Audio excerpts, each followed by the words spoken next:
My best friend got married and asked me to write the wedding speech, and what I discovered while writing it about our friendship and about myself was something I had not been prepared to find and could not unread after. I want to tell you something about the way I write before I tell you anything about the speech. I have always been a person who thinks by writing, not a person who thinks and then writes. A person for whom the writing is the thinking, the two things inseparable, the page the only place where I can fully understand what I actually believe about something. I have kept journals since I was 15. I write long emails that I sometimes don't send. I draft texts and then rewrite them. My friends know this about me and have generally found it either endearing or exhausting depending on the day. I tell you this because it matters for understanding what happened when Maya asked me to write her wedding speech. Not deliver it, write it. That distinction is important. Maya is not someone who struggles with public speaking. She is a person who is entirely comfortable in front of a room, who has given presentations and toasts and impromptu remarks at gatherings her whole life with the ease of someone born to it. She did not need me to stand at the front of the reception and speak on her behalf because she could not do it herself.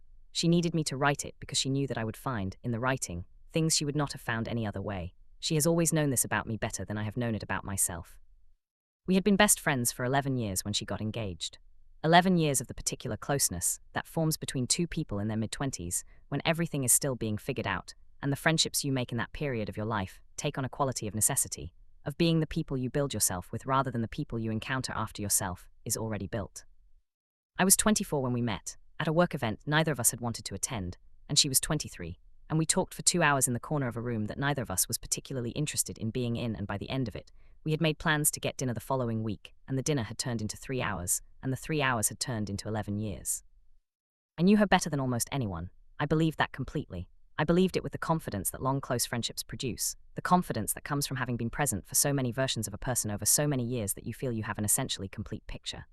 I had seen her through 2 cities and 3 jobs and 1 serious relationship that ended badly, and one that had clearly not ended badly at all, given that she was now engaged to the person it was with. I had been there for the difficult things, and the good things, and the ordinary things that make up the bulk of any life, and that are somehow more revealing than the dramatic moments. I thought I knew her completely. I want to be transparent about how often that phrase has appeared in the stories I tell, the assumption of completeness in close relationships, because it keeps proving to be the thing that cracks. She asked me to write the speech in January, 7 months before the wedding. She called me on a Sunday evening and said, "I need to ask you something and I need you to say yes before I tell you what it is." I said that was a manipulative way to structure a request. She said she knew and that she was doing it anyway. I said fine, yes. She said she wanted me to write her wedding speech. I asked her why she didn't just write it herself. She said because you'll find the true version. You always find the true version of things when you write them. I want the true version at my wedding. I said yes in the genuine sense, and then I sat with the assignment for about 2 weeks before I started. I was not procrastinating. I was doing the thing I do before I write anything significant, which is letting the material gather in the back of my mind without forcing it, waiting for the shape of it to become visible before I try to put words to it. The material in this case was 11 years of a friendship, and 11 years of material has a particular weight and density that resists being rushed into a form before it is ready. I started writing in February, not the speech itself, notes first, which is always how it goes, fragments, observations, memories, the specific texture of particular moments that seemed, for reasons I couldn't always immediately articulate, to be load-bearing in some way, to be carrying more than their surface weight. The first memory I wrote down was from our 2nd year of knowing each other. We had been on a trip together, a long weekend in a city neither of us lived in, and on the last night we had gotten slightly lost trying to find a restaurant, and had ended up walking for 45 minutes through unfamiliar streets, and the restaurant had been closed when we finally found it, and we had eaten at a place next door that turned out to be genuinely terrible, and we had laughed about the whole thing for the entire meal, and for years afterward. I had always thought of that memory as a funny story we shared. Writing it down, I found something in it that I had not previously articulated, which was that the evening's complete failure to go as planned had produced in Maya not frustration, but a particular quality of delight in the wrongness of it, an ability to inhabit the imperfect version of the evening with full enthusiasm rather than mourning the planned version. That was a real thing about her, an important thing. I had known it for years without ever having named it. That is how the writing went. Each memory I wrote down produced, in the writing, something that I had known without having articulated, some quality or characteristic of Maya's that had been present in the years of knowing her, but had existed below the threshold of language until the writing made it visible. I filled 30 pages of notes over 3 weeks. Not all of it was going to be usable in a wedding speech, which has genre conventions and time constraints that were going to require significant compression of the material, but the notes were not only for the speech. They were also, without my having planned this, a document of what 11 years of friendship actually contained. About 3 weeks into the note-taking, something shifted. I had been writing almost exclusively about Maya, about her qualities and her history, and the specific texture of who she was, because that is what a wedding speech requires. But somewhere in the middle of a particular evening's writing session, the lens turned slightly, the way a camera sometimes shifts focus from the foreground subject to something in the background that turns out to be what the image is actually about, and I found myself writing about myself, about how I appeared in the memories I was describing, about what my presence in 11 years of Maya's life actually looked like from the outside of it. What I found, looking at myself through the lens of the memories I had been cataloguing, was not entirely comfortable. I want to be precise about this because the discomfort was specific rather than general. I had not done anything wrong. I had not been a bad friend. The discomfort was not about failure or harm or any of the dramatic things that make friendship stories into cautionary tales. It was more subtle than that. It was about a pattern I could see in the memories that I had not been aware of from inside the living of them. The pattern was this. In the memories I was writing down, the ones I had selected as somehow representative or load-bearing, I was consistently in a particular role. I was the one who listened, the one who asked the questions, the one who remembered what had been said 3 conversations ago and brought it back. The one who tracked the arc of Maya's various situations and followed up and paid sustained attention to the developments in her life with the kind of continuity that makes a person feel genuinely known rather than just intermittently noticed. I was the witness and the keeper of the record. That is not a bad role. I want to be clear about that. Being the person who pays close attention, who remembers, who follows the thread, is a genuine form of love and a real contribution to a friendship. Maya would tell you that the feeling of being known by me, of having someone carry the continuity of her life with real care, has been one of the things she has valued most across 11 years. But looking at the memories from the outside, I saw something I had not noticed from the inside. I saw how rarely I was the subject rather than the witness, how rarely the deep attention ran in the other direction, how consistently I was the person holding the space rather than occupying it. Asking rather than being asked, tracking rather than being tracked. I sat with that observation for a long time before I understood what to do with it. My first instinct was to dismiss it as a product of the particular memories I had selected, memories that were naturally going to foreground Maya because the speech was about her. But the more I looked at the pattern, the less convincing that explanation seemed. The memories I had written were not artificially Maya-centered. They were the memories that had felt most true and most representative. And in those memories, across 11 years, I was consistently in the same position. The question I eventually arrived at, sitting with the notes on a Tuesday evening in February, was whether Maya knew this, whether she was aware of the asymmetry I was describing, whether it was something she had noticed and chosen not to address, or something she had simply never seen from her side of the friendship. I did not have an immediate answer, but asking the question changed the writing. I started looking at the memories differently, not just for what they revealed about Maya, but for what they revealed about the structure of the friendship, the specific distribution of attention and care between the two of us. And the more carefully I looked, the more clearly the structure became visible. Maya gave me a great deal in the friendship. I want to be accurate about this, because the account I am developing could easily tip into something that sounds like a complaint about her, and it is not that. She was loyal and funny and genuinely present in a way that many people are not, present in the physical sense of showing up when things were hard and staying for as long as the hard thing lasted. She made me laugh in a way that nobody else did. She told me the truth about myself when she thought I needed it, which was its own form of attention and care. She loved me in the real and specific way of someone who had chosen to keep choosing the friendship across 11 years of both of their lives changing and sometimes pulling in different directions. But she did not track me the way I tracked her. She did not carry the continuity of my life with the same sustained attention that I carried hers. She knew the broad outlines and the major events and the things I told her directly, but she did not follow the threads back across months or return to things I had mentioned in passing to see how they had developed. She was present when we were together and somewhat absent between the togethers, in a way that I had always known without having named it as a disparity. I had been fine with this. That is what I found most uncomfortable in the February notes. I had been fine with it without ever examining whether fine was an accurate description of how I actually felt, or whether it was the word I used to avoid the examination. Fine, it turned out, was not entirely accurate. The actual feeling, the one that was visible in the notes once I was looking for it, was something closer to a low-grade wistfulness that had been running through the friendship for years, surfacing occasionally and being quickly covered over, a feeling that I was known in the friendship but not quite as known as I was doing the knowing. That I was more to Maya than Maya was to me in a specific and never-dressed way, and that I had been choosing, repeatedly and without ever fully admitting it to myself, not to address it. I stopped writing for several days after I reached that observation, not because I was upset in a dramatic way, more because I needed time to sit with what I had found before I continued, because the writing had gone somewhere I had not expected, and I was not sure yet what to do with where it had gone. I went for a long walk on a Thursday afternoon, and I thought about the friendship, and about what I had been finding in the notes, and about why, if the asymmetry was real and had been present for years, I had not named it before. The answer, when I found it, was not surprising, but it was not comfortable either. I had not named it because naming it would have required me to want something from Maya, to make a claim on her attention in a specific and explicit way, and I had always been deeply uncomfortable with that kind of wanting. Not wanting in general, wanting from specific people who mattered to me, the vulnerability of saying I need more of this from you, was something I had been consistently and successfully avoiding for most of my adult life. The friendship with Maya had allowed me to avoid it because the structure of the friendship, with me in the witness role, meant I never had to occupy the position of the person being witnessed. I never had to be the one who was tracked and known and followed across months with sustained attention, because I was always the one doing the tracking and the knowing and the following. I had built a friendship that was real and loving, and that also, I could now see, protected me from the specific vulnerability of being fully seen rather than just being the one who fully sees. That was the thing the speech had found, the true version that Maya had told me I would find. I went back to writing after the Thursday walk. The notes had shifted in quality. They were still about Maya, still cataloguing the years and the memories and the specific texture of who she was. But they were also now about the structure that both of us had been living inside without examining it, the particular shape of a friendship between a witness and the person being witnessed, and what that shape had given each of us, and what it had cost each of us in ways we had not fully reckoned with. I wrote about the trip and the closed restaurant and Maya's delight in the imperfect evening, which I still thought was one of the truest and most beautiful things I knew about her.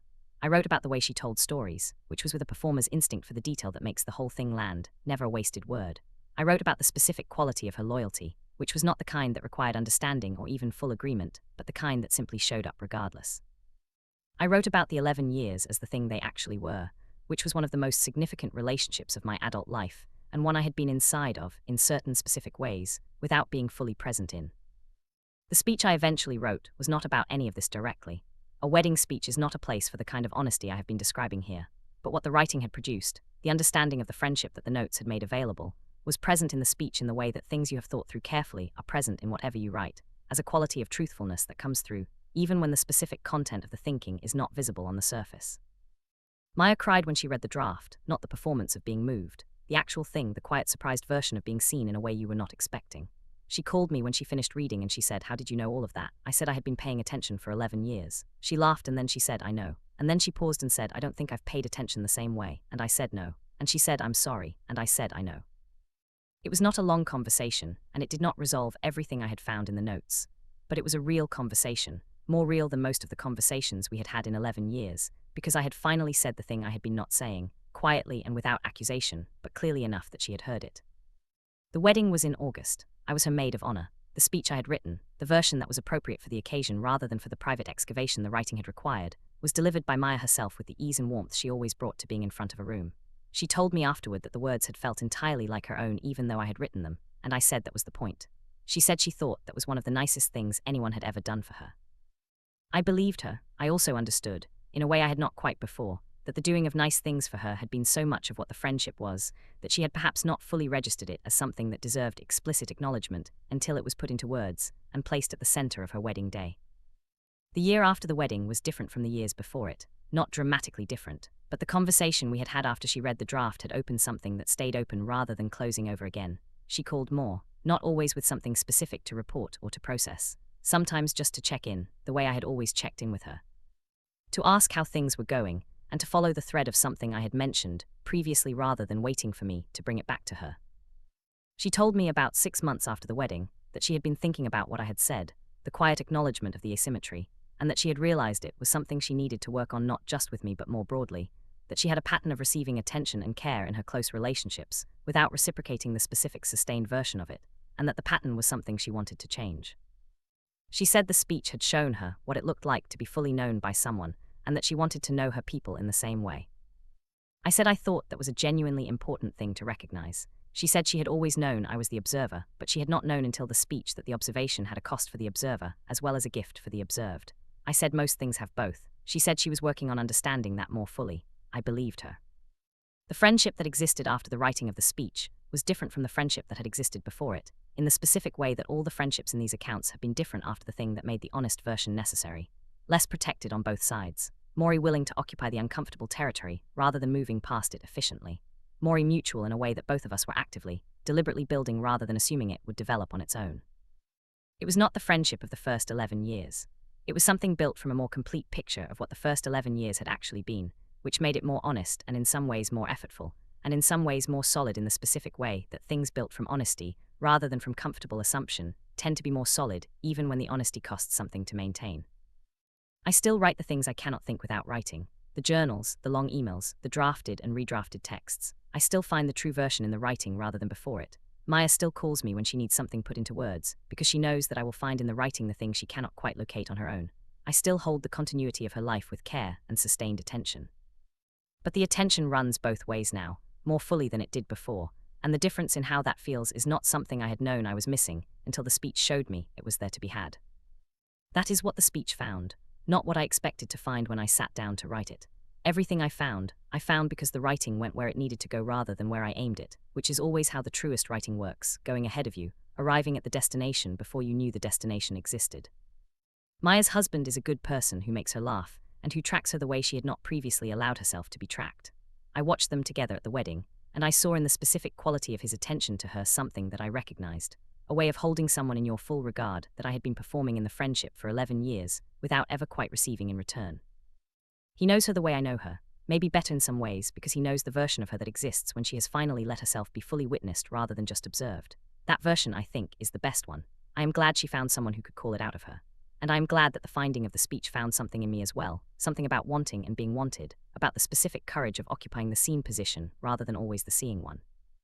I am still learning that courage. It does not come naturally to someone who has been in the observer's chair for as long as I have. But I am learning it, in the way that all the real learning in these accounts goes, slowly and imperfectly, and without a clean arrival point, just the ongoing practice of doing the thing that is harder than the alternative and finding, each time, that the harder thing was worth what it cost. The notes from February are still in a folder on my desk. 30 pages of the true version of 11 years of a friendship, most of it never used in the speech, all of it necessary for writing it. I read them occasionally when I need to remember what I found there, not as a document of a wound, as a document of a friendship more fully understood than I had understood it before the writing required me to look. The months after the wedding had a particular quality that I want to try to describe accurately, because I think it is easy to oversimplify what change looks like when it is actually happening inside a long friendship versus what it looks like from the outside or in retrospect. From the outside or in a simplified telling, the change looks like a conversation that produced a shift, and then the shift sustaining itself forward. That is not inaccurate as a broad description. But from the inside, the change was considerably more textured and irregular than that summary suggests, more like a tide than a switch, advancing and retreating in ways that required constant attention to navigate rather than a single decision that resolved the question once. What I mean is that Maya calling more frequently, which she did in the months after the wedding, was not a seamlessly continuous new behavior that arrived fully formed and stayed. It was something she was working at, which meant it was sometimes present and sometimes not, sometimes full and attentive, and sometimes going through the motions of the intention without quite filling it. I noticed the difference between the genuine calls and the performing the new habit calls, which were distinguishable by a quality of effort in the latter that was absent in the former, the slight self-consciousness of someone doing something deliberately that they had not previously done automatically. I did not say anything about the distinction because I understood it, and because the effort was real even when the execution was incomplete, and real effort deserves patience rather than a performance review. But I noticed it and I thought about it, and it contributed to my understanding of what the speech had actually produced, which was not a completed change, but the beginning of a willingness to change, which is the only way change actually begins in human beings who are not in crisis, and who are not required by circumstances to be different. There was a specific evening in October, about 2 months after the wedding, that I want to describe because it was the first time I felt the change operating at full depth rather than at the surface level of the more frequent calls. Maya and her husband had settled into their new apartment, and I had come over for dinner, the first time I had seen her at her new home since the wedding. After dinner, her husband went to work on something in the other room, the considerate withdrawal of someone who understood that the two of us sometimes needed uninterrupted time, and Maya and I sat on the couch in the living room with the accumulated ease of people who have been in each other's company for years, and for whom the physical space of being together requires no adjustment or performance. She asked me how I was, not in the how are you of social convention that requires only a fine and a reciprocal question, in the way I had always asked her, with a specificity that indicated she was actually interested in the answer. She said, "How are you actually?" And then she said, "I've been thinking about what you said in the spring, about feeling more like the witness than the subject, and I want to know what that looks like in your day-to-day life right now. What is actually going on with you that you haven't told me because you've been waiting for me to ask?" I sat with that for a moment. The directness of it was unusual, coming from her, and I felt the strangeness of being on the receiving end of the kind of question I had been asking her for 11 years, not an unpleasant strangeness, more the specific sensation of occupying an unfamiliar position in familiar territory. I told her about the things I had been carrying that year that I had not brought to her, because she had not asked, and because I had not been in the habit of offering them unprompted. There was a situation at work that had been difficult for several months, a conflict with a colleague that had cost me more than I had let on to most people. There was a relationship I had been in for about 5 months that had ended in the summer, and that I had processed mostly privately because the ending, while not dramatic, had left me with questions about myself and my patterns that I was still working through. There was a general quality of uncertainty about what I wanted from the next few years of my life that had been a persistent background note through most of the year, and that I had been carrying with characteristic quietness rather than surfacing it in the relationships where it might have found some company. I told her all of it, more fully than I usually told anyone anything, partly because she had asked in a way that made telling feel possible, and partly because the work of the previous months had given me a bit more practice at occupying the seen position rather than exclusively the seeing one. She listened the way I had always listened to her, with full attention, without reaching for her phone, without the slight impatience that sometimes manifests when people are listening, but also already thinking about what they want to say next. She just listened. When I finished, she said, "I didn't know about any of that." I said I knew. She said I should have. I said it would have been hard to know something I wasn't saying. She said that was true and that she was sorry I had been carrying it in a way that hadn't included her, and that she understood the carrying alone was also a habit of mine that predated any failure of hers to ask. I said yes. I said the thing I had found in the February notes was not only about what she hadn't been giving, but also about what I hadn't been asking for, and that the two things were related in a way that made it not simply a story about her needing to do better. She said, "You have always been very fair to people who love you, even when the fairness comes at the cost of your own clarity." I said I thought that was probably accurate, and that I was working on letting the clarity come first more often, before the fairness edited it into something more comfortable for everyone else. She said she thought that was the right direction. I said I was finding it harder than it sounded. She said most right directions were. We talked for 3 hours that evening.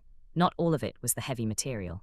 Some of it was the ordinary content of two people who know each other well and have plenty to talk about across a range of registers. But the heavy material was there, and we stayed with it rather than moving past it. And the staying felt different from any previous conversation we had had because both of us were in it differently, both of us in the less protected version of ourselves, rather than the version that presented the finished product and kept the process private. I drove home that night feeling something I want to try to name precisely. It was not relief exactly, though there was relief in it. Not happiness exactly, though there was happiness in it. It was more like the specific satisfaction of a thing that has been out of alignment being brought into alignment, the functional satisfaction of a mechanism working the way it was designed to work rather than running on a workaround that had been in place for so long that it had been mistaken for the design. The friendship had been running on a workaround. We had both known something about it and neither of us had named it, and the speech had provided the occasion for the namming, and the October evening had provided the first full demonstration of what the thing looked like when it was running without the workaround.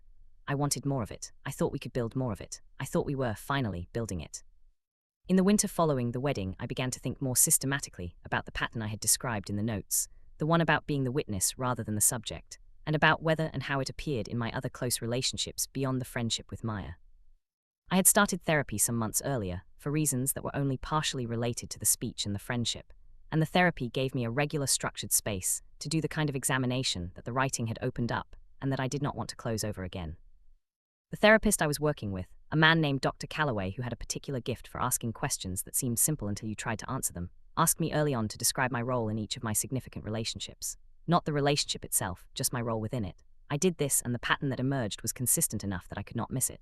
In almost every significant relationship in my life, I was in a version of the witness position. I was the one who carried the continuity, who asked the questions, who tracked the arc, who paid the sustained attention. In almost none of them was I reliably in the subject position, the one being carried and tracked and attended to with the same sustained care. Dr. Calloway asked me when I had first learned to be the witness. It was a simple question in the way of his best questions. I said probably very early. He asked me what made being the witness feel safe. I said I thought it was that the witness is necessary but not vulnerable. The witness is needed but doesn't need. The witness gives but doesn't ask for something that can be withheld. He said, and what is the cost of not needing? I sat with that for most of the session. The cost, which I eventually arrived at over several sessions rather than in one, was a specific kind of loneliness. Not the obvious loneliness of isolation or of being without close relationships. I had close relationships. I had Maya and others who loved me genuinely and who were present in the ways they knew how to be. The loneliness was more interior, the loneliness of being consistently in the position of the one who knows rather than the one who is known, of having your care for others be highly visible, while your interior life remained largely private and largely unasked about. I had built the privacy deliberately through the witness role, and I had then felt the loneliness of it while attributing the loneliness to something external, to other people's failure to see me, rather than to my own structuring of the relationships in ways that made seeing me difficult. That particular misattribution of causes, I have come to understand, one of the more common ways that people who are afraid of being seen arrange their lives. They create conditions in which being seen is unlikely, and then they experience the absence of being seen as a wound, inflicted by others, rather than as a consequence of their own architecture. Writing the speech had cracked the architecture. That is how I think of it now. The writing had gone somewhere I had not aimed it, into the parts of the friendship that had been maintained by the architecture, rather than by genuine mutual exposure, and in going there, it had made the architecture visible to me in a way that my ordinary way of living inside it had not allowed. And once the architecture was visible, continuing to live inside it without examining it was no longer possible.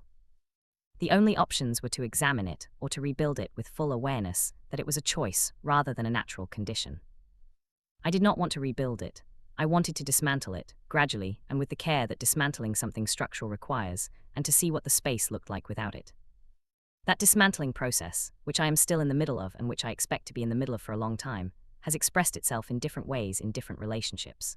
With Maya, the expression has been the most direct, partly because the speech had made the conversation about it unavoidable, and partly because the friendship was the one in which the pattern had been most clearly demonstrated and most clearly named. With other friends it has been quieter, more incremental, expressed mainly through the small repeated practice of offering things, unprompted, that I would previously have waited to be asked about, of not pre-editing my interior life before presenting it to people who care about me. This is slow work. The impulse to edit is immediate and strong, and has the force of decades of reinforcement. I catch it happening many times a day, the slight smoothing of the rough edges before I say something, the choice of the resolved version over the in-progress version, the presentation of the finished thought rather than the thinking. Catching it and overriding it, even occasionally, is the work. Each time I override it, the override is slightly more available than the last time. That is the pace of it, and I have made a certain peace with the pace. There was a conversation with my mother, in the spring following the wedding, that I want to include here, because it was one of the more surprising expressions of the dismantling process. My mother and I are close in the way of adult children and parents who have done some of the renegotiating work that the adult transition requires, moved from the parent-child dynamic into something more mutual. Though the movement is never complete, and the old dynamics reassert themselves periodically, as they tend to. I had been telling my mother about my life for most of my adult life in the edited version, not because she was not interested in the unedited version, more because the witness habit extended here too, into the oldest and most foundational relationship I had, and had been running in this relationship longer than anywhere else. My mother had been asking how I was for 30 years. I had been telling her the fine version for most of them. In March, a few months after the October conversation with Maya and several sessions into the therapy, I called my mother on a Thursday evening, and when she asked how I was, I told her the actual version. Not the complete inventory of everything I had been processing since the writing of the speech, but enough, more than fine. The work situation, which had been resolved by then but whose emotional residue I was still carrying, the ended relationship and what it had shown me about my patterns. The general quality of the year and what it had required of me. She listened, and then she was quiet for a moment, and then she said, "I feel like you've been carrying things for a long time without telling me." I said I thought that was probably true, and that it was something I was working on changing. She said she wanted me to tell her things.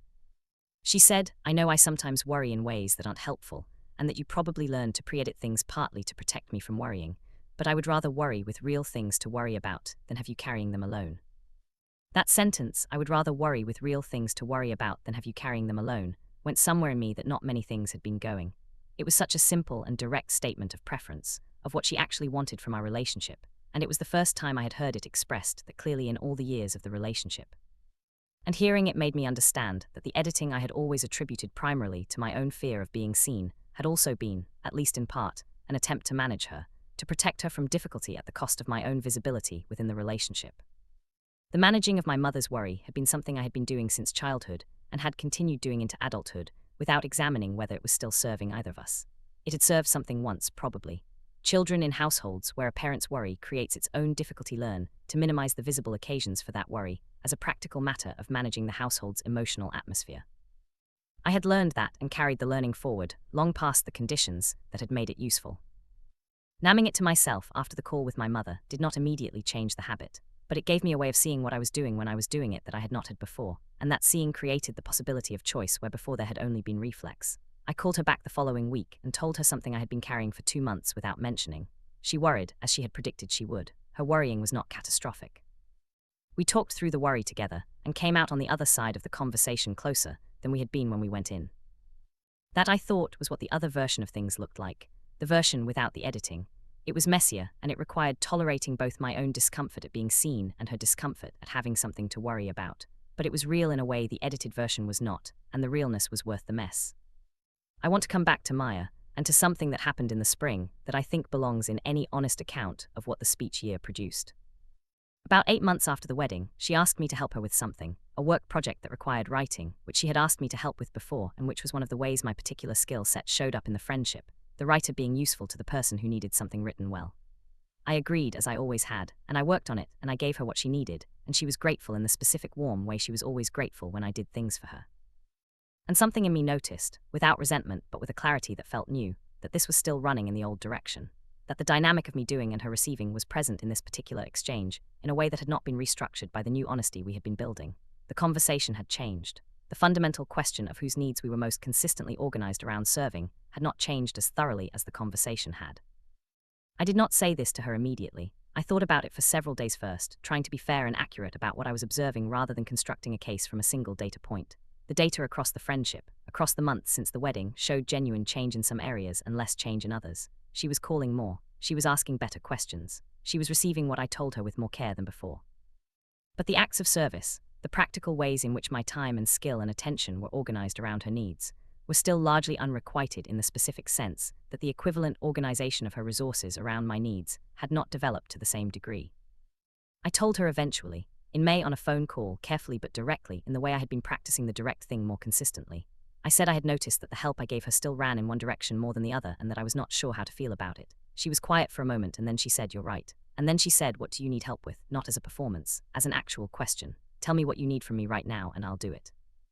I told her there was something I had been stuck on, a piece of writing of my own that had been sitting unfinished for months because I had not been able to locate what was wrong with it, and I had not asked for her input because I had not been in the habit of asking her for things. She read it that week, and she came back to me with the most useful response anyone had given me on a piece of my writing in years, specific and honest, and clearly the product of having read it with the same quality of attention I had always given her work. I told her she was good at it. She said she had always been good at it, but I had never let her apply it to my things. I said I was working on the letting. She said she knew and that she was glad. That exchange was a small thing in the scheme of a friendship. A piece of writing, some feedback, a conversation about what I needed. Small in scale but not in what it represented, which was the friendship operating, briefly and imperfectly but genuinely, in the mutual mode rather than the asymmetric one. Both of us giving, both of us receiving. Both of us in the subject position and the witness position simultaneously, which is what the best version of a close friendship looks like when it is working in the full sense of working. We are building toward that version. I believe that. The building is slow and uneven and requires more deliberate effort from both of us than the old version required, because the old version ran on a comfortable asymmetry that required nothing to be examined or renegotiated. The new version runs on honesty, and honesty has a maintenance cost that comfort does not. But the new version is also real in a way the old one was not quite, and I have learned to value the real over the comfortable in a way that the February notes made necessary and the rest of the year made increasingly possible.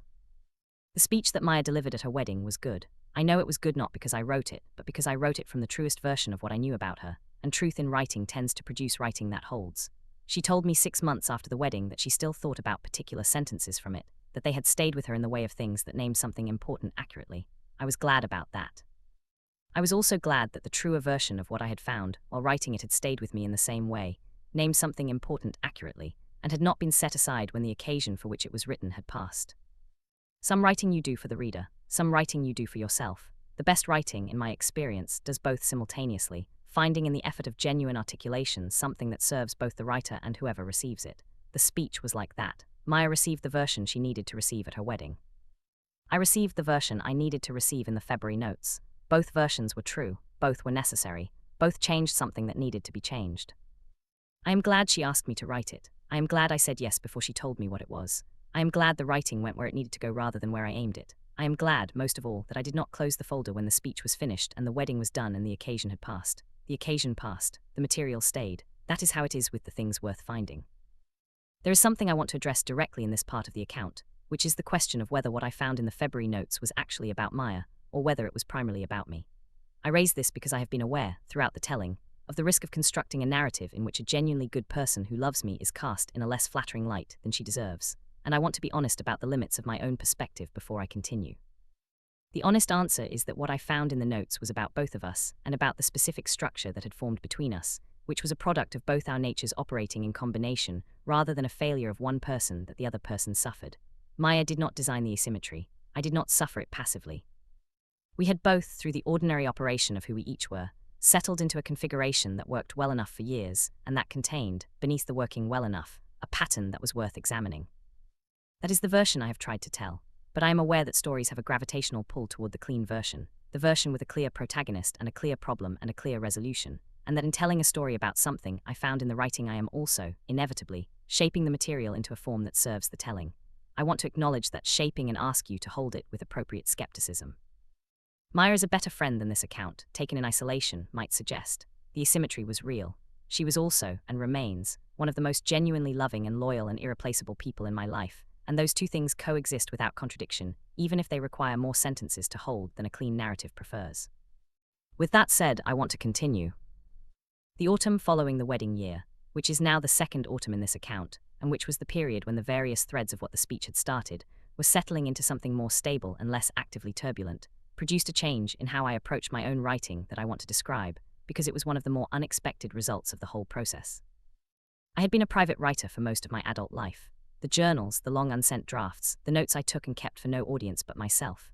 I had published a small amount in small places, literary magazines, an online outlet here and there, but I had never oriented my writing toward public visibility with any consistency or commitment. Partly this was practical, the ordinary difficulty of a professional life that left limited time and energy for creative work. But partly, and this is the part the speech illuminated, it was structural. The witness habit extended into the writing. I wrote in order to understand, which meant I wrote for myself, which meant I kept the writing private because publishing it would have put me in the subject position, would have put my interior life in front of people who would then have opinions about it, and the witness in me was not comfortable with that. The speech had been written for someone else, which meant it had been written to be read, which meant it had been written with an implied audience in a way my private writing never was. And something about the discipline of writing for an audience, combined with what the writing had found, had shifted something in the way I understood the purpose of my own work. I started writing an essay in October of the year after the wedding. Not about the speech or about Maya, though some of what I had been thinking about was in it obliquely, the way things you have been working through always infiltrate whatever you write for a while afterward. It was an essay about friendship, about the specific dynamics that form in long, close friendships and become invisible through familiarity, about what it costs each party in a friendship to play a particular role, and what becomes available when the roles are examined and renegotiated. The kind of essay that draws on personal experience as material while trying to arrive at something that has a wider resonance, that is about a specific life, but is pointing at something beyond the specific life. I wrote it over about 6 weeks in the evenings, the way I had always written my private things. When I finished a draft, I read it back and thought it was the most honest piece of writing I had produced in years. Not the best, necessarily, in a technical sense, but the most honest, which in my experience is the quality that matters most in essays of this kind.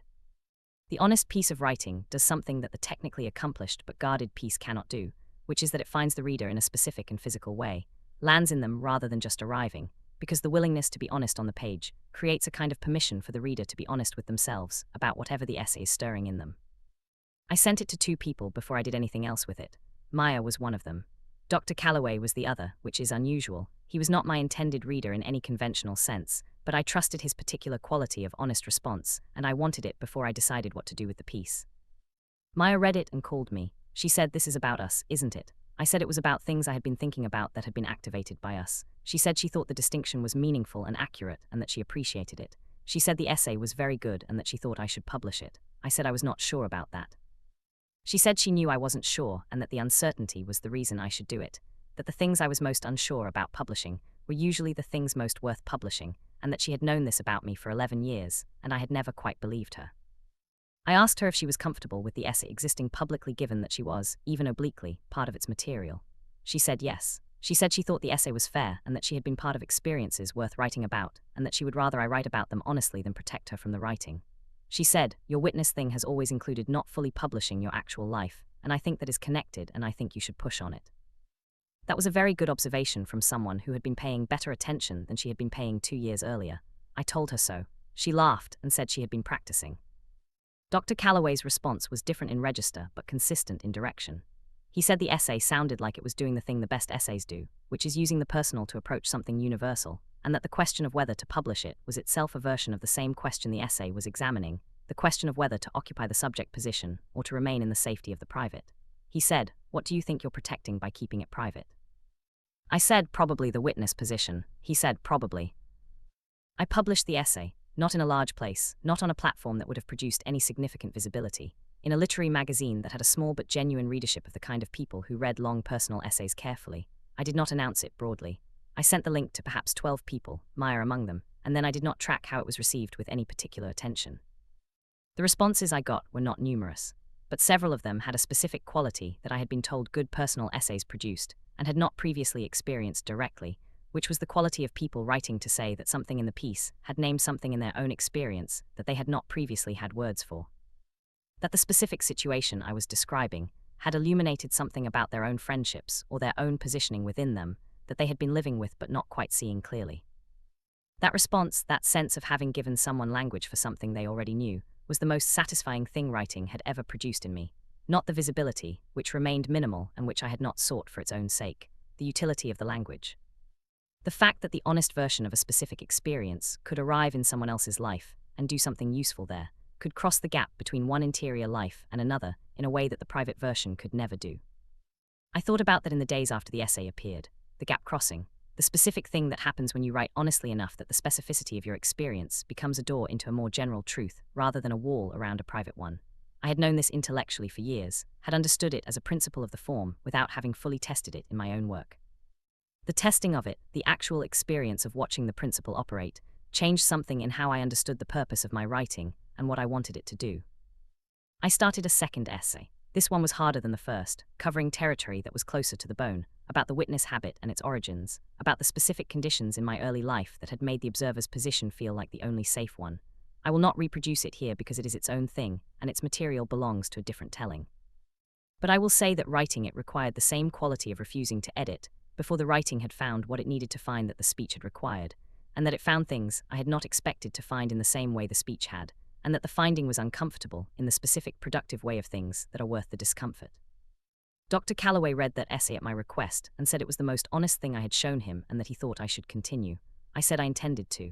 He said he was glad and that he noticed I had said I intended to rather than I might or I'll think about it. I said I noticed that too. He said that was worth noticing. I said I knew.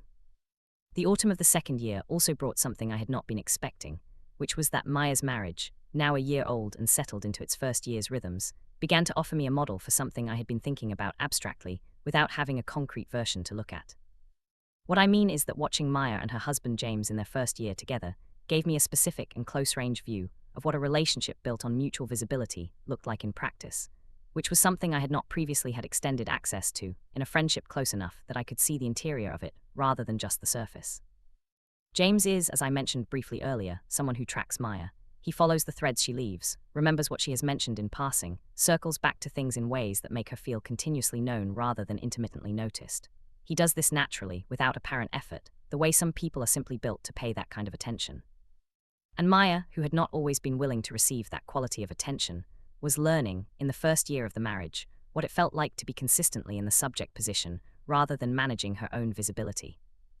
I watched this with a mixture of feelings that I want to describe honestly. There was genuine happiness for her, uncomplicated and real. There was something else alongside it that was less easy to name, and that I am going to call recognition rather than envy, because what I felt watching her receive the quality of attention she was receiving was not a wanting of what she had so much as a recognition of what it looked like from the outside, and a corresponding clarity about the fact that I had not been allowing myself to have it. I had been telling myself, for years, a story about not particularly needing the sustained reciprocal attention, about being the kind of person who was more comfortable giving than receiving, about the witness role being a natural expression of my personality rather than an avoidance strategy wearing the costume of a personality trait. Watching Maya learn to receive the thing I had always told myself I didn't particularly need made it harder to maintain that story. I could see in her, in the specific quality of ease she was developing in the marriage, something that I recognized as available to me too, as a state rather than a fixed characteristic, something that could be learned rather than something you simply were or weren't. That recognition arrived at a useful time, which was around the same time I was beginning to think more seriously about my own relationship situation, or the absence of one. I had been single for most of the preceding year and a half, since the relationship that had ended in the summer before the wedding, and I had used the solitude in the way I used most things, productively and with more internal activity than external visibility, doing the work the therapy and the essays had been requiring without organizing myself toward bringing another person into the situation until I understood the situation better. By the autumn of the second year I understood it better. Not completely. Understanding yourself is not a project with a completion date, as I have said before. but better than I had, with more access to the specific architecture I had been building and living inside, more clarity about what I had been looking for in relationships historically, and whether what I had been looking for was actually what I needed or whether it was what the witness habit had been selecting for, which are not always the same thing.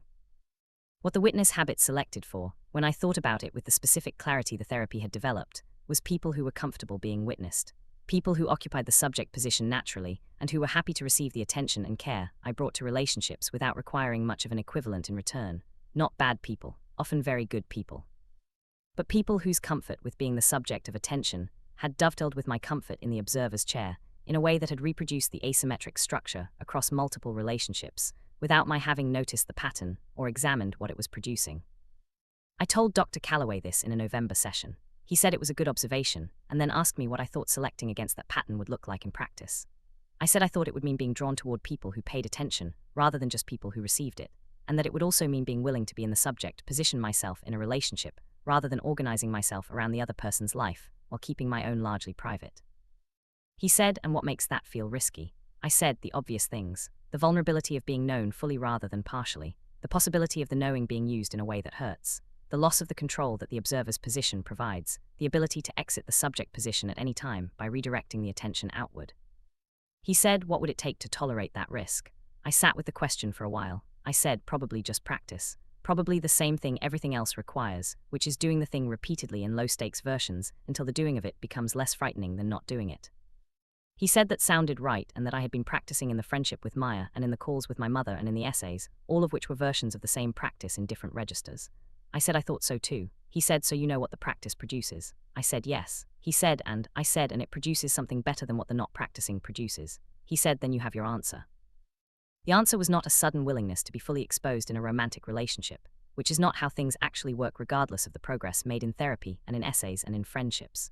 But it was a direction and a practice and a clearer understanding of what I had been selecting for and what I want to select for differently, and that was enough to begin with.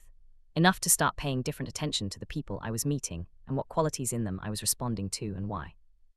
This account is not a love story, and I am not going to make it one by forcing a tidy romantic resolution into the final sections. But I will say that in the winter of that year, I met someone who paid the kind of attention that I had spent years paying to other people, and who seemed entirely comfortable receiving attention in return, which meant that neither of us was organizing ourselves around the other's needs to the exclusion of our own. I will say that being in that situation felt strange and uncomfortable, and also more real than most things had felt in a long time, and that the strangeness and the discomfort were recognizable as the feeling of doing the harder thing rather than the easier one. The feeling I had been learning to associate with the right direction. I will say no more about it here than that. Some things deserve to be lived rather than narrated before the living is complete. What I want to say in this third section's closing, before the final part of the account, is something about the specific strange gift of the speech and the year it produced.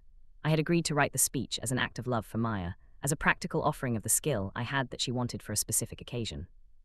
I had not agreed to it because I expected it to illuminate anything about myself or to produce months of difficult and productive interior work that would change the way I moved through my relationships. That was not the deal. The deal was a wedding speech. But the writing went where it needed to go, as the writing always does when you allow it rather than direct it.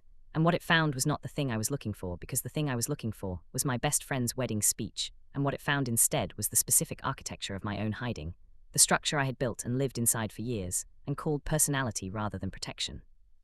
I am glad it found that. I am glad every time the writing goes somewhere I did not aim it, because the places it goes on its own are almost always more important than the places I had in mind. That is the specific and irreplaceable thing about writing as a way of thinking rather than as a record of thinking that has already been completed. It does not give you what you plan for. It gives you what you need, which is often the same thing and is sometimes much larger than what you planned for, and is occasionally something you would have preferred not to find.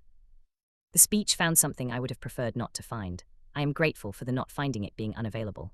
I am grateful for Maya for asking me to write it, for trusting that I would find the true version, and that the true version was worth having at her wedding, even if the route to it was not entirely comfortable for either of us.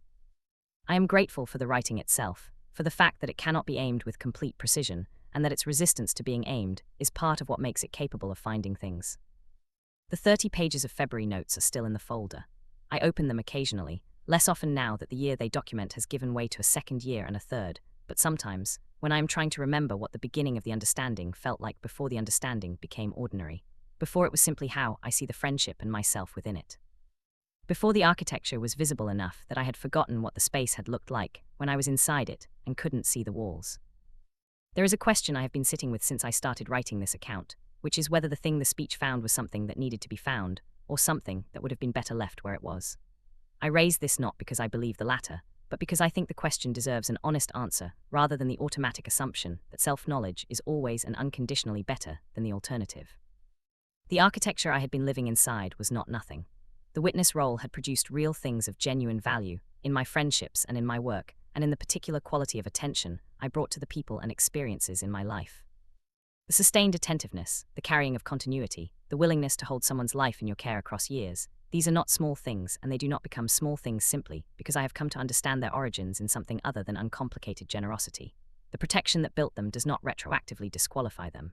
They were real and they are real, and they have given real things to the people I have practiced them with. So the question is not simply whether the finding was good. The finding complicated something that had been producing genuine good, and any honest reckoning with what the speech year produced has to include that complication alongside the more obviously positive outcomes. Understanding the architecture did not automatically improve everything the architecture had been building. It introduced a friction, a self-consciousness, a layer of examination between the impulse and the action that had not been there before, and that friction is not without cost. Some things are done best when they are done without examining them too closely, and I spent some months after the February notes wondering whether my particular version of caring for people was one of those things. I came to the conclusion that it was not, or at least that the cost of the examination was lower than the cost of continuing without it. That the friction of self-consciousness in the early stages of doing something differently was a temporary condition rather than a permanent tax. That the caring itself, once it had been examined and understood, could be performed with more freedom rather than less, because it was no longer entirely tangled up with the protection that had generated it, and could be more cleanly what it actually was, which was a genuine expression of who I was rather than a strategy dressed as a personality trait. I arrived at that conclusion gradually across the second year, through the therapy and through the essays, and through the ongoing practice of the changed relationships. It was not a conclusion that arrived cleanly or once. It arrived repeatedly, in different registers, each time the practice produced something that confirmed the direction was worth continuing in. The essay I had published produced something I had not anticipated, which was an invitation. A small literary magazine, different from the one that had published the essay, reached out to ask if I had more work of the same kind. Not a large publication, not a prestigious one, not the kind of invitation that changes careers, but an invitation from an editor who had read what I had written and found it worth continuing, and who wanted to see what else was there. I sat with the invitation for about a week before I responded. Sitting was familiar. The familiar shape of the decision between remaining private and stepping into the subject position, between the safety of the observer's chair and the exposure of being in the space where other people could have opinions about what I had made. I had been making that decision more consistently in one direction than the other over the preceding year, in the friendship and in the therapy and in the relationship I was carefully not narrating, and the consistency had made the direction more available. I said yes to the editor. I sent her the second essay, the harder one about the origins of the witness habit and the early conditions that had made the observer's position feel like the only safe one. She published it. The response to it was larger than the response to the first, not by any dramatic measure, but measurably, more letters, more messages from people whose friendships or families or relationships had been illuminated by the specific territory the essay covered. More of the gap crossing that I had identified after the first publication as the thing that mattered most to me, the utility of honest language in other people's lives. I want to describe one specific message I received after the second essay, because it was the one that mattered most to me, and that I have thought about more than the others. It came from a woman in her 50s who wrote to say that she had read the essay and that she recognized the witness pattern in herself, and had been recognizing it for several years without having had the vocabulary for it, and that having the vocabulary for it now in middle age felt late but also not too late, and that she was going to call her daughter that week and ask how she was actually doing in the way the essay described. She said thank you in a way that communicated the thank you was for something specific and real, rather than for a pleasant reading experience, and then she did not say anything else. I read that message several times. I thought about the woman, who I did not know and would never know, calling her daughter. I thought about the daughter being asked a question she might not have been asked before in that specific way. I thought about what the gap crossing looked like at its furthest reach, the writing moving from my February notes through Maya's wedding speech, through a literary magazine, through a stranger's screen, and out the other side into a phone call between a mother and her daughter that I would never witness and that might produce something worth producing. That is what the honest version does when it finds its way to the right reader. It keeps moving. It crosses more gaps than you can track. It enters lives you will never enter directly and does things there that you will mostly never know about. I found that thought genuinely moving in a way that the more personal outcomes of the year had not quite managed, because it pointed at something beyond my own interior rearrangement, at the actual purpose of making the honest thing rather than keeping it private. I told Maya about the message. She said that's what I told you would happen when I said you should publish it. I said she had been right. She said she was often right about my writing and that I did not always acknowledge it quickly enough. I said that was fair. She said you're getting better at it. I said I was trying to. She said that was the whole thing, just the trying. I want to say something about Dr. Calloway and the therapy before I come to the end of this account, because the therapy has been present throughout, and I have described it somewhat functionally, as a place where things were examined and conclusions were reached, without quite giving it the fuller description it deserves. The therapy was not primarily a place where things were examined and conclusions were reached. It was primarily a place where I practiced being the subject rather than the observer, week after week, in the specific disciplined way that regular committed practice disciplines anything. Dr. Calloway asked questions and I answered them, and in the answering I was, repeatedly and consistently over 2 years, in the position of the person whose interior life was the subject of sustained attention. Not scrutiny, attention, the kind that is free of agenda and free of the observer's own need to manage or be managed, purely interested in understanding what is actually there rather than in reaching any particular conclusion about it. That practice, the regular occupation of the subject position in a safe and structured context, was what made the occupation of it in other contexts more available. It was not that I learned anything specifically useful in the therapy sessions that I then transferred to my friendships and writing. It was that the practice itself, 2 years of being the subject of someone's full attention without editing myself into a more manageable form, built something in me that had not previously been built. A tolerance for being seen, a familiarity with the experience of having my interior life taken seriously by someone else, a body memory, almost, of what it felt like to be in the subject position without catastrophe following. The therapy ended in the spring of the 3rd year, about 2.5 years after I had started it. Dr. Calloway and I spent several sessions on the ending itself, which is apparently standard practice, and which I found, in retrospect, to be one of the more genuinely useful parts of the whole period. The ending required me to articulate what had changed, which required me to hold the before and after simultaneously, in a way that made both of them more visible than they were when I was simply inside one of them. What had changed was this. I had started therapy as someone who understood the witness habit intellectually, in the specific limited sense of being able to describe it when prompted, without having the actual experience of living differently. I ended therapy as someone who was genuinely practicing the alternative, imperfectly and with regular backsliding, and without any sense of having arrived at a completed state, but practicing it in a way that was continuous rather than occasional, woven into the ordinary texture of my days rather than confined to the specifically productive sessions of examining and writing. The change was not visible in any dramatic external way. I had not transformed my life circumstances or abandoned any of the things I had been doing before. I still worked the same job. I still lived in the same apartment. I still wrote in the evenings and kept journals and drafted things carefully. The surface was largely unchanged. But from the inside, the quality of being inside my own life was different. More spacious, in the word I had been reaching for since the beginning of this process. More present to the actual experience of the life rather than to the management of how the life was perceived by others. More willing to ask for things and to let myself want things and to occupy the space of my own needs rather than organizing my visible life around the needs of the people I loved, while keeping my own in a private interior space that nobody else was invited into. Those are the real changes. They are not exciting to describe. They do not produce a satisfying before and after narrative because the before and after are separated not by a visible line, but by a gradual accumulation of small repeated practices whose effects compound so slowly that they are almost impossible to observe in real time.